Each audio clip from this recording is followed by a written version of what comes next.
افغانستان سے ایک بڑی خبر سامنے آ رہی ہے۔ افغانستان میں نیچرل ریسورسز سے بھرپور زمین اب آرتھک ترقی کی نئی کہانی لکھ سکتی ہے۔ افغانستان کے مائنز اور پیٹرولیم منسٹری کے مطابق ملک کے جازجان صوبے میں موجود امو دریا تیل بیسن سے تیل نکالنے کا کام شروع کر دیا گیا ہے۔ حکومت کے ترجمان ہمایوں افغان نے بتایا کہ یہاں کل 12 کنویں ڈرل کیے گئے تھے، جن میں سے 5 کو فی الحال شروع کر دیا گیا ہے، یعنی چالو کر دیا گیا ہے۔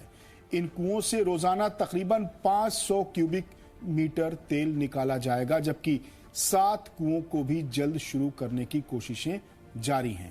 حکومت کا دعویٰ ہے کہ جیسے ہی تمام 12 کنویں چالو ہو جائیں گے، روزانہ تیل کی پیداوار بڑھ کر قریب 1200 ٹن تک پہنچ سکتی ہے۔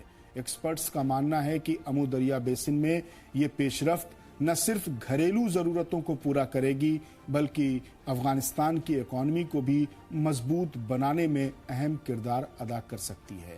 اب دیکھنا یہ ہوگا کہ یہ قدم طالبان حکومت کے لیے کتنی بڑی کامیابی ثابت ہوتا ہے اور کیا واقعی اس سے افغانستان کی تصویر اور تقدیر بدلتی ہے یا نہیں۔